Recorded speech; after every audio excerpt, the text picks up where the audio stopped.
누가복음 9장부터 10장까지는 그 지난주에 잠깐 이야기했지만 어떤 내용인가니까 그 예수님의 그런 이 구속 사역 말고 구속 사역이나 혹은 부활이나 성천이나 그거 말고 예수님이 천국 복음을 전하는 사역 있죠. 이 사역이 예수님의 사역에서 누구에게로 이렇게 바뀌어진다고요? 제자의 사역으로 이제 바뀌어지거든요. 그거를 지금 다루고 있는 거예요. 그렇다 그러면 9장과 10장의 차이점은 뭐냐? 9장은 무엇을 표현하는 거니까 예수님의 사역에서 일두 사도에게로 이제 그 사역이 이제 전환이 됩니다. 전환이 되고, 그런데 10장은 그러면 또 어떤 내용인가 하니까 열두 사도뿐만 아니고 몇 명이라고 그랬으면 70인을 이야기하거든요. 이 70인에게로 이 사역이 이렇게 전환이 되는 것이다 하는 그 부분을 이야기하거든요. 그런데 예수님께서 12 제자들에게 이것을 이 사역을 이렇게 전환하는 그 과정을 훈련시키고, 그 다음에 70인을 훈련시키는 그것을 이래 하시면서 예수님께서 이 말씀하시는 게 있거든요. 그래서 이 70명이나 되는 그런 사람들이 있었지만은 누가복음 10장 2절이 바로 그 예수님의 그런 요구사항이었습니다. 그 요구사항이 뭐냐? 이르시되 추수할 것은 많되 일꾼은 적으니 그러므로 추수하는 주인에게 청하여 추수할 일꾼들을 보내주소서라는 이런 내용이거든요. 그럼 이거는 이제 어떤 내용인가 하니까 예수님이 12명을 이제 훈련시키고, 그 다음에 그 10장에서는 몇 명이 70명으로 이제 불어나는 거예요. 불어나면서 둘씩 하니까 엄청 인원이 많잖아요. 그런데 그 훈련을 시키면서 여전히 일꾼의 그런 부족함을 예수님은 이렇게 말씀하시면서 너희들은 하나님께 기도하면서 뭘 기도하라? 추수할 일꾼들을 보내어달라고 계속 기도하라 하는 그 내용이거든요. 그러면 여기서 우리가 알 수 있는 게 뭐냐? 예수님은 70명이나 이렇게 따로 훈련을 시키는 그런 과정 속에서도 무엇을 갖다가 이렇게 고민하고 계신다? 여전히 일꾼의 그런 적음을 이렇게 고민하고 계시면서 그 제자들을 향해서 뭐라고 이야기하는가 하니까 추수할 일꾼을 보내달라 하는 그 기도를 이렇게 명령하시는 그런 내용이거든요. 그러면은 여기서 예수님이 보시는 그런 일꾼의 그런 부족은 어떤 일꾼을 이야기하는가? 이게 참 궁금하죠. 그 당시에 보면 하나님을 위해서 살아간다는 사람들이 그 이스라엘에 엄청 많았거든요. 엄청 많았는데 예수님은 뭐란 말입니까? 여전히 일꾼이 부족하니까 이 추수할 일꾼은 보내달라고 하나님께 기도하라는 그 내용이거든요. 오늘날도 보면 일꾼이 엄청 많아요. 차고 넘치거든요. 전국 교회 일하면 온통 일꾼이고, 일꾼 아니라는 사람은 찾아보기 힘들 정도로 그런 세대를 살고 있거든요. 그러나 주님의 관점은 뭐냐? 여전히 추수할 일꾼의 그런 부족을 이 주님은 느끼시면서 그 일을 감당하는, 그 사역을 감당하는 제자들에게 추수할 일꾼을 보내달라, 기도하라 하는 그 이야기거든요. 그러면은 어떤 일꾼을 이야기하는가? 이 당시에 그 하나님의 일을 하는 사람이 엄청 많거든요. 엄청 많았는데 예수님이 정말 이렇게 부족하다고 느끼는 일꾼들은 어떤 일꾼이냐 하는 그 이야기거든요. 물론 전도 훈련을 시키고 이러다 보니까 우리가 딱 생각하기를 전도란 개념을 이렇게 생각하는데, 사실은 예수님의 마음속에 있는 거는 우리가 생각하는 이 전도란 개념이 아니고 확장된 개념이에요. 전도도 포함되는데 확장된 개념인데, 그것이 가장 잘 표현된 성경 구절이 뭔가니까 마태복음 24장 45절에서 47절이거든요. 제가 읽어볼게요. 충성되고 지혜 있는 종이 되어 주인에게 그 집 사람들을 맡아 때를 따라 양식을 나눠줄 자가 누구냐? 주인이 올 때 그 종이 이렇게 하는 것을 보면 그 종이 복이 있으리로다. 내가 진실로 너에게 이르노니 주인이 그 모든 소유를 그에게 맡기리라 하는 요런 일꾼을 이야기하거든요. 그럼 이거는 당연히 복음 전하는 것도 맞죠. 우리가 생각하는 복음 전하는 것도 맞는데, 복음 전하는 것만 가지고 이렇게 추수할 일꾼이라고 이야기할 수는 없다는 이야기죠. 전도라는 건 뭐냐? 막 이래 하죠. 그런데 양육이 없으면 아무것도 없어요. 교회 왔다가 가버리고 하는 그런 숫자가 옛날 같은 경우는 엄청나게 많았거든요. 엄청나게 그 숫자가 많거든요. 그런데 그것만 해가 그러면 이 복음의 일을 다 했다 이러면 그거는 참 이렇게 이 생각이 이렇게 깊지 못한 그런 생각이다 하는 그 이야기죠. 그래서 여기는 뭐냐? 충성되고 지혜 있는 종이 되어서 그 하나님의 사람들을 맡아가지고 무엇 따라? 때를 따라 영적인 양식을 공급해주는 그 일을 이야기해요. 이 몹시도 힘든 일이죠. 때를 따라 양식을 공급해주는 이런 일인데, 정말 이거는 이 마태복음 24장은 말세장이거든요. 말세라 그러면 이 어떤 내용인가 하니까 제자들이 그때 이스라엘을 회복하신 때가 언제입니까? 하는 그 질문이거든요. 그럼 그거는 쉽게 이야기하면 말세를 이야기하거든요. 그러면 예수님이 이 땅에 재림하실 때 찾는 사람이 어떤 사람인가? 요 사람이라는 거예요. 그럼 이게 어떤 사람인가? 추수할 일꾼이다 하는 그 내용을 이야기하거든요. 그래서 이런 이 일의 특성 때문에 각 세대마다 일꾼이 부족해요. 예수님 시대에도 일꾼이 부족하고 오늘날 이 시대도 일꾼이 부족하고 각 세대마다 이 일꾼이 부족하거든요. 이 일꾼이 부족하는데 이 일의 특성 때문에 이런 일에 들어지는 사람이 없어요. 그러다 보니까 예수님께서 그 당시 인간적으로 보면 일꾼이 엄청 많죠. 엄청 많고 다 하나님의 일을 한다고 그러고 막 바쁘고 막 이렇게 하는데 예수님 보시기에 일꾼이 없는 거예요. 좀 이해됩니까? 그러면은 이 일의 특성은 어떤 특성인가 하는 그 이야기거든요. 그럼 오늘 잠깐 이제 요거는 어쨌든 간에 아주 중요한 이야기니까 이 기담아 한번 들어보고 참 그 시기하다 그죠? 이게 이제 뭔가 하니까 딴 거 시기가 아니고 이 추수할 일꾼이 적다는 거는 진짜 하나님의 일을 하는 사람이 적은 게 아니고 주님이 보시기에 이 추수할 일꾼이 적은 거예요. 이해가 됩니까? 그러면 때를 따라 각 영혼들에게 양식을 나누어 주고 하는 이 일을 그죠? 이 일을 지속할 수 있는 이 사람이 없다는 거거든요. 그러면은 이 일의 특성 때문에 이 일에 들어지는 사람은 없어요, 별로. 그럼 이 일의 특성이란 게 뭐냐? 하는 그거 좀 설명할게요. 왜 사람이 적은가? 왜 하나님이 보시기에, 예수님이 보시기에 정말 이 사람은 추수하는 일꾼이다. 이런 거 있죠. 이런 이 사람들이 적은가? 그걸 이제 설명하면 이야기해요. 여기서 11명이든지 70인이든지 예수님의 뭘 이야기합니까? 제자예요. 예수님의 제자거든요. 예수님의 제자라는 거는 이런 개념이에요. 제자라는 거는 뭡니까? 선생한테 뭐 하는 사람입니까? 배우는 사람이겠죠? 그런데 선생한테 배우는 사람은 스튜던트 이래가지고 배우는 사람 학생이라 이야기하거든요. 그런데 제자는 학생이라는 말을 쓰지 않고 디사이플이라는 이야기를 써요. 디사이플이라는 것은 뭐냐? 배우기도 하지만 한 가지가 더 있는 거예요. 그럼 쉽게 이야기하면 제자는 배우는 사람이에요. 제자는 배우는 사람, 그거는 맞아요. 배우는 사람이면서 이 배우는 사람의 특징이 뭔가니까 우리가 이제 이 세상에 선생 같으면 어떻습니까? 이렇게 진짜 성실한 선생은 일평생 연구를 하고 그래요. 어느 정도 되면은 이 사람은 가르치기만 하죠. 그런데 이 제자를 이야기하지 않나요? 이 제자는 일평생을 배우는 사람이에요. 일평생을 가르치면서 일평생을 배우는데 누구를 통해서 배운다? 예수님을 통해서 계속 일평생을 배워가는 사람이에요. 그런데 선생들은 뭡니까? 선생님들의 그런 집단에 가보면 뭐라고요? 목사 집단이나 선생 집단에서 선생 이야기로 목사 집단 이야기했죠. 목사님들은 전형적으로 뭐 한다? 모임만 가르치려고 그래요. 그럼 이거는 뭐냐? 이제 가르치죠? 그러나 제자는 뭐냐니까 가르치기만 좋아하는 사람이 아니에요.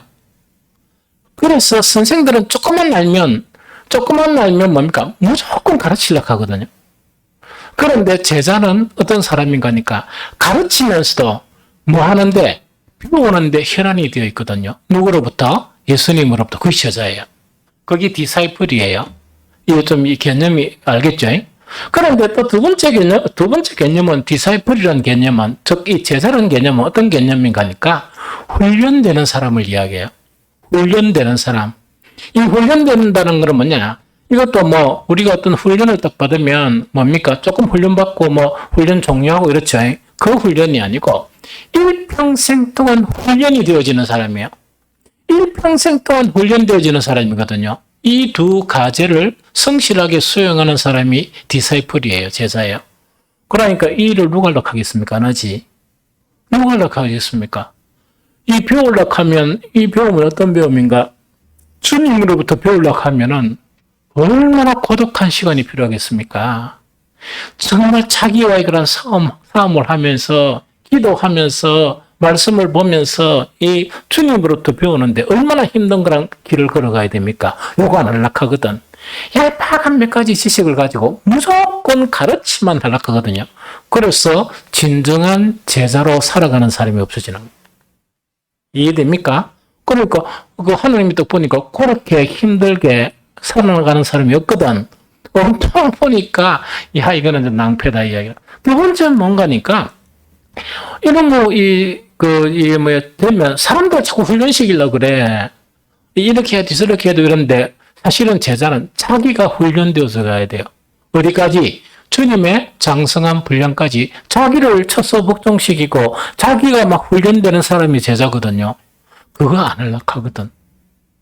그래서 이 두 가지만 빼버리면 뭡니까? 껍데기라, 껍데기. 우리나라 한때 제가 이 젊었을 때 그때 우리나라가 제자 훈련에 들어가고 그때 우리 사랑의 교회 목사님 제자 훈련회가 이렇게 시작이 됐잖아요. 이 시작이 되면서 서울에 있는 그런 교회들은 대형 교회를 이루고 이래 됐었어요. 그 이후에 뭔가니까 많은 교회에서 제자 훈련이 해가지고 막 프로그램이 엄청 많았고 막 교재도 엄청 많았거든요. 그런데 지금 안 하거든요. 왜 안 하는 거니까 그것만 하는 거 하는 거예요.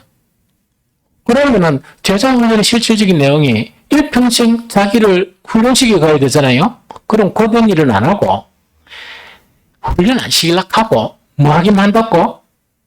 돈만 내려고 하는 거야. 가르치기만 하려고 하고 한 거죠. 그럼 그 누가 따라가겠어? 그 사람한테 누가 영향을 받겠습니까? 안 받겠죠. 그러다 보니까 이 제자훈련 프로그램이 있어가지고 저건 평신도 지도자까지 이래 엄청 많았거든요. 많았는데 싹 사라져 버렸어. 지금은 싹 사라져 버리거든요. 왜냐니까 그것만 핥다가 보니까 아무런 의미가 없거든. 아무런 의미가 없거든요. 그래서 진정한 제자로 살아가는 사람 자체가 어렵다는 것이 뭐냐? 제자의 특성이 일평생 뭐라고? 가르치면서 뭐에 더 치중을 한다고? 배우는 데 더 치중하는 사람이고, 두 번째 뭡니까? 자기를 계속 쳐서 훈련시켜가는 사람이 누구라고요? 제자거든요. 이거 이해됩니까? 그래서 이런 난해성 때문에 뭔가니까 이 참 진정한 이 주소할 일꾼이 없는 거예요. 그래서 조금 하는 게 뭡니까? 우리 전도해요. 전도 프로그램 몇 개 하는 거 있죠. 전도만 해가지고 교회는 안 세워집니다. 안 세워집니다. 한 영혼을 붙들고 양육하고 기도하고 돌보고 이런 일을 해야 되거든요. 그런 일을 안 하면 세워질 수가 없거든요. 그러면은 자신이 계속 이렇게 배워가고 또 훈련돼 가야 된다는 거 있죠. 그런 실질적인 내용을 해요. 어떻게 훈련돼 가는 거니까 한 사람에게 아까 이게 딱 보니까 어떤다고요? 충성되고 지혜있는 종이 되어 주인에게 그 집 사람들을 맡아 때를 따라 양식을 나눠줄 자가 누구냐? 이 이야기죠. 아이들 이렇게 뭐냐니까 아무리 자유스럽게 이렇게 생활하던 이 처녀들도 시집가서 딱 낳으면 사람이 180도로 변해요. 이야, 저런 여도 숙녀가 어디 있냐? 이래 할 정도로 놀랍니다. 왜냐니까 왜 참 제자가 없느냐니까 없을 수밖에 없어. 이렇게 사는 사람 없습니다. 이렇게 못 살아가. 계속 자기가 훈련되어 가면서 계속 자기가 배워가면서 그것도 어떤 선생이 있는 것도 아니고 누구를 통해서 정말 주님으로부터 계속 배워가야 되는 그 과정을 일평생을 해야 되는 거야 사실은. 그래 이게 이제 제자인데 그럼 뭘 배워가야 되고 뭘 훈련돼야 되는 거니까 이 이야기랑 이거는 뭐냐니까 아까 여기서 보니까 뭐냐니까 때를 따라 양식을 나눠줄 자 이야기죠. 그럼 이거는 뭐냐? 아가 딱 나고 울면 뭡니까? 지금 배고프면 밤이든 낮이든 관계없이 웁니까 안 웁니까? 울죠. 그러면은 엄마가 이랍니까? 지금은 내 자는 시간이야. 내일 아침까지 참아. 이렇게 자는 사람 있습니까? 그러니까 자기가 없어지는 거예요. 자기 시간이란 개념 자체가 없어지는 거예요. 그러면 사실은 무엇에 훈련되어야 되는 거니까 복음을 이제 전하다 보니까 내 시간을 왜 됩니까? 나누어서 해야 돼. 그럼 내 시간이라는 건 때로는 휴식할 시간도 있고 뭐 여러 가지 시간이 있을 거 아닙니까? 그 시간도 내 마음대로 사용할 수 있단 말입니까? 없단 말입니까? 없단 말이죠. 없으면서 영혼들에게 달려가야 될 그것이 이제 필요한 거예요. 내 생활 다 하면서 직장 생활 다 하면서 오겠다고 이렇게 시간을 빼고 그 다음에 교제도 하고 또 개인 면담까지 하고 이런 거 있죠. 그런 일을 갖다가 이렇게 계속 했던 거야. 목사가 되기 전에 사실은. 그래서 뭐 내처럼 그렇게 한다는 건 잘 모르겠어. 내가 어떻게 할 수 있는지. 그 다음에 지금 하락하면 할 수 있을는지 하는 그런 의구심까지 들어 내 자신에 대해서. 그런데 사실은 뭐냐니까 그렇게 할 수 있었던 것 자체가 뭐냐. 제자는 그렇게 훈련이 되어져야 돼요. 제자는 그렇게 훈련이 되어지고 그 다음에 자기 자신 시간 다 보내고 이렇게 하면 그럼 영혼들에 대한 그런 시간은 어떻게 확보합니까? 그러니까 추수할 일꾼이 적은 거야. 좀 이해가 되죠? 그래서 내 시간을 이렇게 나누어서 해야 돼요. 계속. 다음 두 번째 뭐냐? 내 시간만 나누어서가 또 절대로 안 됩니다. 때로는 뭘까지 나누어져야 된다? 내가 가지고 있는 재물, 내가 가지고 있는 그 뭐 이렇게 열심히 뭐 이렇게 돈 벌이면 그것까지 이렇게 다 나눠준다는 건 모르겠지만 그것을 또 다 나눠주, 이 말이 자꾸 이상하게 노네. 그냥 그것도 뭐 있다 없다 생각 없이 거의 이렇게 나가야 되는 거예요. 무슨 말인지 좀 알겠죠? 그러면은 내가 조금 한때는 뭐냐니까 대학생들 이렇게 제자 훈련 시켰어요. 대학생들 제자 훈련 시킬 때는 내가 전국 다니면서 강의 다니고 그 다음에 심사나 그 다음에 기업체 그 기술 지도하고 이래 다녔거든요. 그러면 돈은 심심찮게 이렇게 뭐 들어오지 그러면 그죠?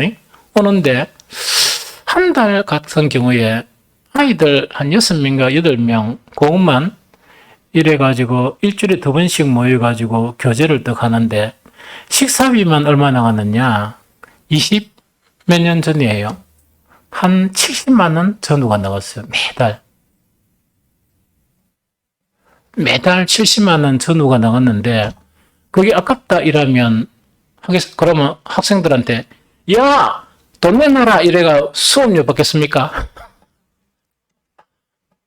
수업료 못 받잖아요. 그리고 그때 또 왕성한 식욕 이래가지고 하나만 계속 주면 또 지루하게 생각한단 말이야. 그러니까 이래 바꾸고 저래 바꾸고 뭐 이러다 보니까 이렇게 이제 그렇게 이 통계를 내보니까 그 정도가 이렇게 계속 나가더라고. 그것만 나갑니까? 그래서 이거는 뭐냐니까 내가 가지고 있는 내가 번 돈이다 해가 그게 아깝다 생각해버리면 이거는 이제 제자가 될 수 없는 거예요. 시간도 줘야 되고 심지어 양육을 하면서 그 경제적인 사정이 안 되니까 한참 먹어야 될 때니까 왜 돼? 먹여야지. 이런 부분에 있다 그죠? 그래서 때론 자신의 시간뿐만 아니고 복음의 그런 경비를 부담해야 된다. 자기 경비뿐만 아니고 이렇게 경비까지 부담해야 된다는 그 이야기죠. 그 다음에 이제 세 번째는 뭔가니까 맡겨진 영혼들을 위해서 기도하는데 이건 어떤 기도인가? 일로서 기도예요. 일로서 기도라는 거는 뭐냐니까 내가 아무리 열심히 가르치고 내가 아무리 열심히 훈련을 시키도 이렇게 그 일을 주관하시는 분은 누구시라고? 하나님이잖아. 하나님이 일을 안 하시면 왜 됩니까? 아무런 의미가 없는 거예요. 그러니까 나는 이래 주님이 원하시는 그런 일만 이래 할 테니까 주님께서 일을 이루어 주십시오 하면서 정말 간곡히 기도하는 그 기도 자체가 필요한 것이 바로 이런 이 참 복음을 전하는 그런 사람이다 하는 그걸 이야기하거든요. 그 다음에 이제 네 번째가 이 뭔가니까 이런 부분이라 이런 부분 가르침을 받는 사람들이죠. 가르침을 받는 사람들에 대해서 이렇게 가르침을 이제 받는 사람들이 이 뭐라 해야 되겠노? 자기 수준에서 계속 이제 평가를 하다 보니까 그렇게 평가를 계속 당하는 거야. 그거는 뭐 악의 때문에 그런 건 아니에요. 왜냐니까 자기가 볼 수 있는 게 그거밖에 못 보니까. 그 다음에 자기가 생각할 수 있는 수준은 그거밖에 생각 못 하니까. 그러다 보면 아무래도 이제 가르치는 사람이니까 주님으로부터 계속 배우니까 생각이나 이런 것 자체가 다르겠지. 그러면 생각이 다르면서 어떤 거를 결정하고 이래 하죠. 이래 이제 결정을 하면 이 가르침을 받는 사람들은 뭐 할 수 있어? 그게 의미를 잘 모르는 거야. 왜 꼭 그렇게 해야 되는가? 이래 이제 생각을 하는 거예요. 왜 꼭 그렇게 해야 되는가? 이런 생각을 하는 거예요. 이런 거는 막 처음 시작부터 지금까지 목회할 때도 있어요. 목사가 어떤 일을 딱 하면 이유를 잘 모르는 거야. 이유를 잘 몰라가지고 뭔가니까 자기 관점에서만 생각이가 왜 그렇게까지 해야 되는가? 안 그러면 왜 그렇게 하는가? 이러다 보니까 이 난처할 때가 한두 번이 아니거든요. 그러면 그때마다 제자 A, 예연 시간 내라. 네가 이렇게 이야기했나? 내가 설명해 줄까? 이렇게 하면은 그거 하면 이제 아무것도 못 해. 아무것도 못 하는 거. 그런데 그걸 갖다가 못 들은 척, 못 본 척 이러면서 한 번씩은 좀 너무 이제 과도할 경우에는 이렇게 설명을 해줘도 널리 뭔가니까 이 주님을 향해서 달려가는데 왜 됩니까? 이 제자들이 이렇게 평가당하는 거 있죠. 그래, 평가당하는 것 자체가 그런 식으로 평가당해요. 그러면은 어떻게 참아야 되는 거니까 주님도 제자들에게 의해서 이 공생의 3년 기간 동안 계속 그런 평가를 당했거든. 이게 무슨 말이겠습니까? 그래서 주님을 생각하면서 그걸 참는 훈련이 되어 있어야 돼요. 안 그러면 에이씨 못하겠다. 안 그러면 못한다 막 이래 본단 말이야. 그래서 이런 것들이 훈련이 되어져야 되고 그 다음에 심지어는 뭔가니까 고린도서 보니까 이 바울은 뭡니까? 내가 유대인이 아니면서 유대인 척하고 내가 율법주의자가 아닌 것처럼 율법주의자 되고 나는 약하지 않는데 약한 자처럼 이렇게 행동하는 이걸 계속 해야 돼. 그러다 보면 낸줄은 뭔가니까 내가 아닌 나로서 이렇게 계속 하다 보면 머리가 좀 아프겠습니까? 안 아프겠습니까? 머리가 좀 띵하고 그래 한번 해보면 이제 머리가 좀 띵한 이걸 느낀다고. 그래서 이런 것 자체를 갖다가 계속 경험해야 돼. 계속 경험하고 이렇게 살아가야 되거든요. 또 그것뿐만 아니고 전적으로 주님이 주시는 것들로 살도록 작정을 해야 돼. 그럼 그거는 뭔가니까 오늘 본문에서 누가복음 10장 3차절 갈지어다 내가 너희를 보냄이 어린 양을 이리 가운데로 보낸것 같도다. 전대나 배낭이나 신발을 가지지 말며 길에서 아무에게도 문안하지 말며 이렇게 되어 있거든. 그럼 이건 또 보면 뭐냐? 아무것도 가져가지 말라는 거는 누구만 의지하라고? 주님만 의지하고 주님이 주면 먹고 안 주시면 뭐라고? 굶으라 하는 그 이야기라 사실은. 그러려고 하겠습니까? 주님 그 말은 못 들은 걸로 하겠습니다. 내가 뭐 손이 없습니까? 시간 없습니까? 돈 좀 벌고 하겠습니다. 이러겠죠? 근데 돈 벌고 합니까? 안 합니까? 안 하고 돈 버는 데만 올인해버려. 이거 좀 이해됩니까? 그런데 심지어 아무에게도 문안하지 말라 이랬다고 하죠. 이게 무슨 말일까? 아무에게도 문안까지 하지 말라. 이거는 뭐냐니까. 그 당시에 이제 팔레스틴 그 주변에서도 우리나라와 우리도 동양권에 속하니까 이게 인사하는 거는 대단히 중요하죠. 인사의 법은 대단히 중요한데 이 사람들의 인사 자체가 안녕하세요 하고 지나가는 게 아니고 이렇게 인사가 하도 길어가지고 뭐가 된다? 시간이 많이 걸려요. 그래서 여기서도 뭔가니까 아무에게도 문안하지 말라 하는 것은 뭐냐?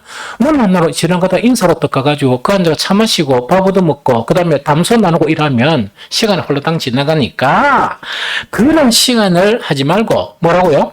복음 전하는데 시간을 사용하라는 그 개념이에요. 이거 이해됩니까? 그러다 보니까 내가 이렇게 설명한 이런 거 있죠. 이게 사실은 뭐냐? 제자의 길이에요. 그 제자, 다 설명은 못하지만, 요거는 기본적인 제자들의 그런 소양이야. 또, 복음 전하는 사람들이 정말 한 영혼을 위해서 기도하고 접근해야 될 부분이 이런 부분이야. 그런데, 이렇게 어떻게 살아갑니까? 많습니다.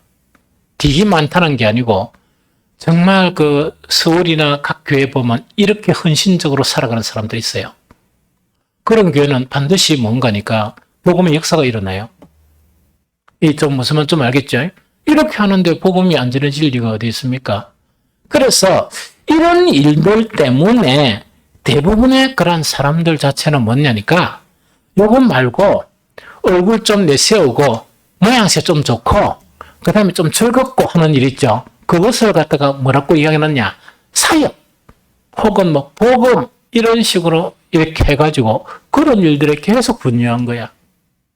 이 무슨 말인지 알겠지? 그래서 여기서 예수님이 여전히 일꾼이 부족하기 때문에 추수할 일꾼을 보내달라는 그런 요 이유 때문에 이렇게 살아보고자 하는 사람이 없기 때문에 일꾼의 그런 부족을 이야기한다는 그 이야기입니다. 이거 좀 이해가 됩니까? 그래서 이렇게 살아가는 그 사람들은 되게 많지는 않지만은 간혹 있어요. 그런 일꾼들을 이야기한다는 이야기입니다. 그러면 두 번째로 70인이 그러면 무엇을 전해야 되는가 하는 그 이야기죠. 이거는 두 가지만 딱 보고 오늘도 기도하고 빨리 마치도록 할게요. 70인이 전하는 것은 무엇이냐? 이거 보면은 오늘 본문에 보면 이 두 가지가 확연하게 드러나 있어요. 제일 첫 번째로 샬롬의 복을 전하는 이야기거든요. 그럼 여기서 또 보니까 어느 집에 들어가든지 먼저 말하되 이 집이 평안할지어다 하는 이 평안을 이야기하거든요. 평안할지어다 하는 거는 이 집 인사도 될 수 있고 축복도 될 수 있죠. 그러면 여러분들이 이 복음 전하러 가면서 그 집에 노방전도 하면서 가가지고 평안할지어다 하고 돌아보면 됩니까? 그런데 요거를 그렇게 생각하면 안 됩니다. 그런데 이때 평안은 뭐냐니까 헬라어로 에일레네예요. 에일레네인데 요거는 히브리어로 말하면 우리가 이야기하는 샬롬 요 용어입니다. 이해됩니까? 그럼 샬롬 저번에 몇 번 설명했죠. 샬롬 안에 있는 그 살림의 복은 엄청 많다 그랬죠. 그래서 샬롬의 복은 엄청 많다거든요. 그런데 이때 샬롬 이렇게 하는 것은 평안할지어다라는 의미는 단순하게 그 기운만 해주고 돌아오라는 그거 아닙니다. 그거 아니고 이거는 뭐냐? 예수 그리스도를 통해서 잃어버린 평안 있죠. 우리가 죄 때문에 잃어버린 행복과 잃어버린 평안 있죠. 그 평안들을 누리게 하라라는 그 의미예요. 이거 좀 이해됩니까? 그래서 어떤 주석에 보니까 이렇게 좀 어려운 말로 이렇게 표현했어요. 그 주석에 있는 말 그대로 표현하면 이렇습니다. 하나님의 나라의 축복을 예표적으로 수요하는 것이다. 무슨 말인가 모르겠죠? 다시 한번 읽어드릴까? 알아들으면 대단한 분이야. 하나님의 나라의 축복을 예표적으로 수요하는 것이다. 이렇게 주석을 해놨는데 주석이 성경보다 쉽습니까? 어렵습니까? 또 이 말을 하면 이해 뭐아니에요? 우리는 뭘 잃어버렸냐? 하나님 나라의 복을 잃어버렸어요. 왜? 뭐 때문에? 우리의 그런 죄 때문에 쫓겨나가지고 그 복을 다 잃어버렸단 말이야. 그런데 잃어버린 하나님의 나라의 복 있죠? 복을 예표하는 것을 뭐냐니까 예언에 따라서 미리 보여준다는 거라. 그럼 쉽게 이야기하면 잃어버린 복 자체는 세상 사람들이 압니까? 모르죠? 그럼 쉽게 이야기하면 말씀에서 그 복들을 찾아가지고 미리 보여준다는 이야기라. 우리가 원래는 이런 복을 누리면서 살아가야 되는 사람인데 우리 죄 때문에 이런 복을 누리지 못합니다. 그걸 보여준다는 이야기라. 그러면서 예표적으로 축복을 예표적으로 수요한다는 것은 뭐냐? 수요라는 것은 뭐냐? 그럼 성경에 보면 샬롬의 복들이 엄청 많죠. 엄청 많으면 내가 복의 획도를 통해서 잃어버린 복을 갖게 하도록 이렇게 막 기도하고 가르치고 또 그걸 나가면 또 기도하고 또 가르치고 이런 거 있죠. 이걸 갖다가 계속 하라 하는 그 의미가 이런 의미이다 하는 그 이야기입니다.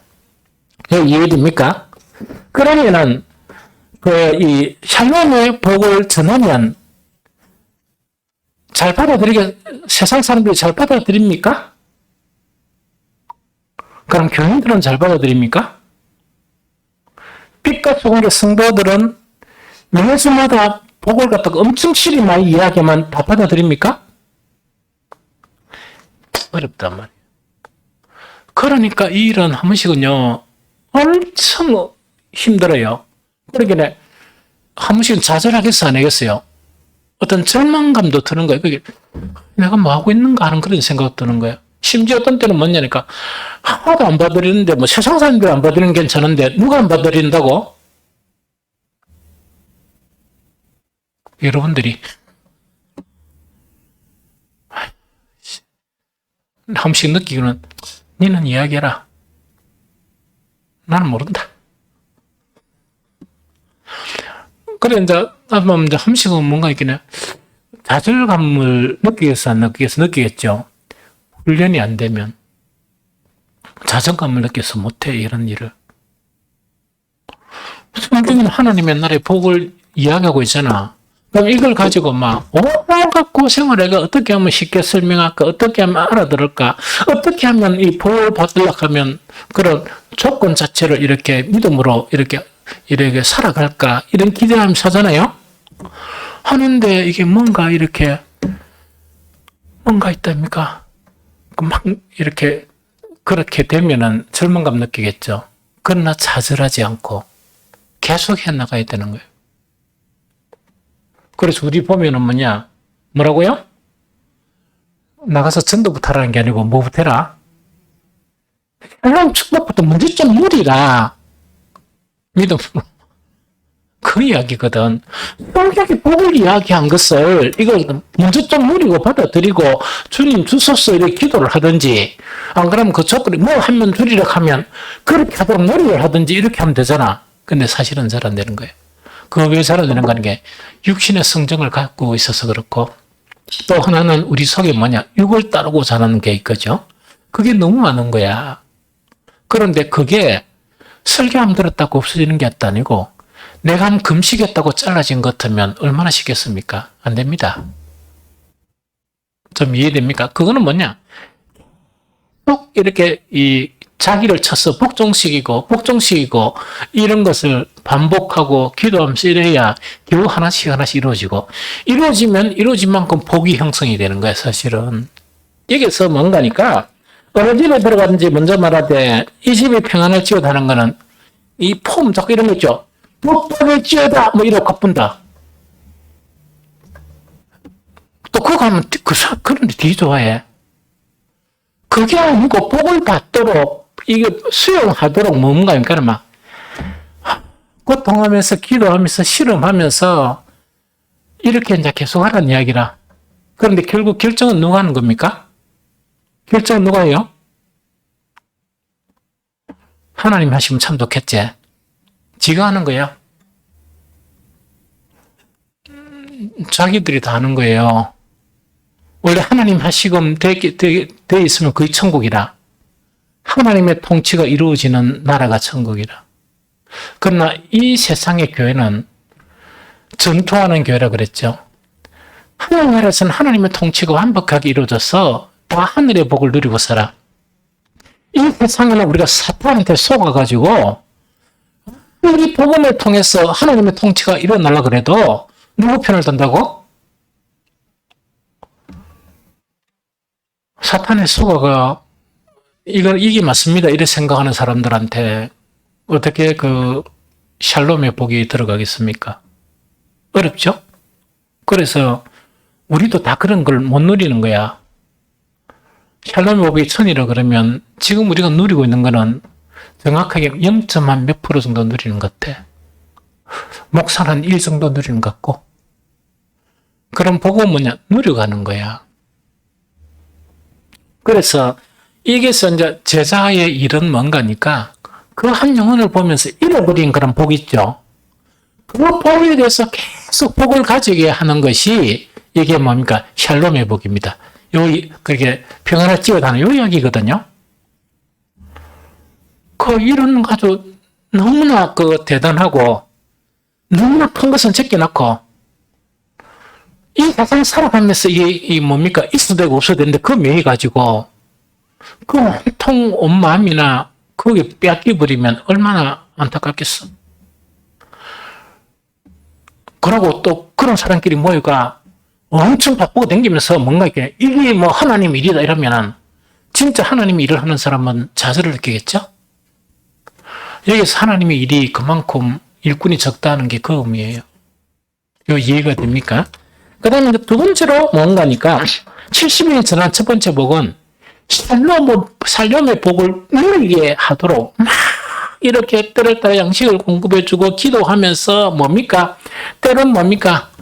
온갖 소리 다 들어가면서 온갖 모욕적인 그런 것들을 다 들어가면서 참고 견디고 계속 전하는 거야. 왜? 복을 좀 누리게 하려고. 이해됩니까? 그래서 그 일을 하는 게 제자야. 우리 피카소 공개에서는 제자가 나왔으면 좋겠어요. 명분, 이름만 있는 껍데기 말고 진짜 제자. 이거는 가장 최상의 복입니다. 주님이 재림하실 때 그 사람을 찾아요. 그 사람이 평신도든지 목회자든지 관계없습니다. 성경이 그렇게 약속하고 있으니까. 그만큼 그 일은 중요하니까. 좀 이해가 되죠? 그 다음에 두 번째는 70일에 정하는 것은 뭐냐? 하나님의 나라가 가까워왔다는 것을 전해야 된다. 이야기입니다. 자, 요것도 이제 요대로 절대로 해석하면 안 돼요. 일단 성경부터 읽어볼까? 누가복음 10장 9절. 누가복음 10장 9절. 자, 시작. 거기 있는 병자들을 고치고 또 말하기를 하나님의 나라가 너희에게 가까이 왔다 하라. 하면 되겠습니다. 시작. 거기 있는 병자들을 고치고 또 말하기를 하나님의 나라가 너희에게 가까이 왔다 하라. 그런데 어느 집이 딱 가니까 거절당한 거야. 그러니까 송교에서 사실길래 가시오. 밖에 가면 쫓겨났단 말이야. 쫓기고 나오면서 해락하는 게 있어요. 그게 뭔가니까 11절이라. 쫓겨날 테라크 11절이다. 읽어봅니다. 시작. 너희 동네에서 우리 발에 묻은 먼지도 너희에게 떨어버리노라. 그러나 하나님의 나라가 가까이 온 줄 알라 하라. 11절부터 어느 동네에 들어가든지 너희를 영접하지 않거든 그 거리로 나와서 말하되 너희 동네에서 우리 발에 묻은 먼지도 너희에게 떨어버리노라. 그러나 하나님의 나라가 가까운 줄 알라. 이라고 가라 이야기거든. 그럼 이 메시지도 뭐냐니까 너무 집에 가. 이래 하면 되겠습니까? 문 똑똑 두드리가 피카소 공개서 왔습니다. 하나님의 나라가 가까워 왔습니다. 안녕히 계세요. 가본다 그죠? 했잖아. 온천천에서 엄청 많이 했잖아. 그게 복음의 전부인 줄 알고 마시고 가세요. 마시고 가세요. 우리 엄청 많이 했잖아요. 근데 그거는 전체가 아니거든. 오죽다도협선 그거 가서 그래 그거밖에 할 수 없을까? 그거는 뭐냐니까 우리 책 가지고 가가 이 전하기 위해서 샬롬의 복을 전하기 위해서 시간을 가지고 위해서 차를 준 것인데 연주하다 보면 나도 이제 계속해서 커피 한잔 하고 오세요. 그래서 내가 목사가 지금 커피 상사가 돼가지고 또 지나가면 그러면 그렇다 해야지. 커피 한잔 하고 오세요. 난 좀 목이 쉬가지고 그 보니까 이제 커피 이야기에다가 목이 씹은 거야. 그래도 그것도 하면 또 안 되니까 참 좌절되죠. 그러나 원래는 뭐냐? 샬롬의 복을 전하라. 그 일을 하려고. 두 번째는 뭐냐? 하나님의 나라가 가까웠다 하는데 그러면 이제 우리 온천전까지 일을 해볼까요? 딱 가가지고 얘기해라. 하나님의 나라가 가까이 왔느니라. 안녕히 가세요. 이 계속하면은 웃음거리 되잖아. 이 원 의미는 그런 의미가 아닙니다. 그런 의미가 아니고 하나님의 나라가 가까이 왔다는 것을 선포만 하라는 것이 아니고 하나님의 나라에 대해서 가르치고 그래서 하나님의 나라를 소유하도록 만들어라 하는 그 의미거든요. 다시 이야기합니다. 하나님의 나라에 대해서 가르치고 그래서 그 결과 하나님의 나라를 소유하는 천국을 소유하는 것이 바로 이것이 중심입니다. 이것도 좀 이해가 됩니까? 그래서 다시 근데 정리하면 70일에게 전하자고는 두 가지 핵심 자체는 뭐냐? 하나는 무엇을 전하라? 잃어버린 샬롬의 복을 누리도록 샬롬의 복을 전하고 거절당해도 또 전하고 기도하면서 전하고 그 다음 시큰둥한 반응이 있으면 또 전하고 그리고 심지어는 뭐합니까? 샬롬의 복을 주려고 하니까 내가 여기 좀 필요한데요. 개척교회에서 그런가 봐. 한식 마음이 되게 아파. 이 할매들하고 또 와가지고 헌금 같은 거는 별로 안 하고 있답니까? 저번에 준 게 떨어졌어요. 목사님.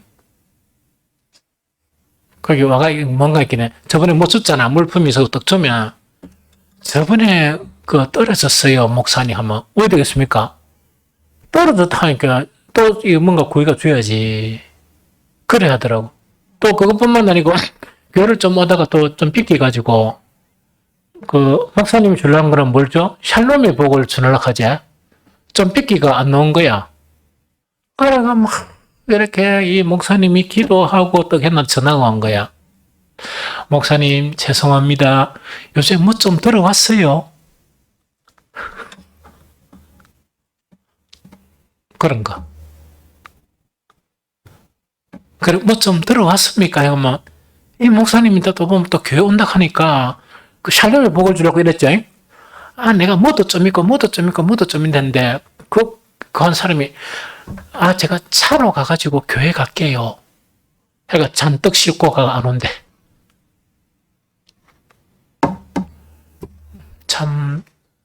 참 안타깝죠.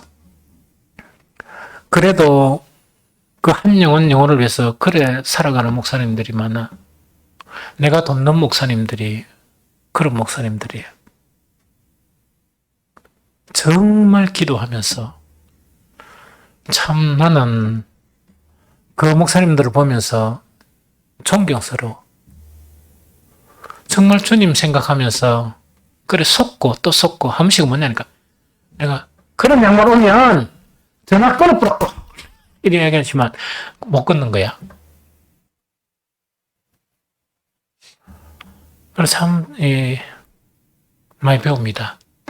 많이 배우고 내가 반성도 많이 하고 어쨌든 간에 그래서 70인이 하는 일은 이것이고 그래야 우리는 참 제자로서 살아가게 되고 또 뿐만 아니고 우리가 주님을 만날 때 책망받지 않고 칭찬받는 그런 일꾼이 되어진다 하는 것이죠.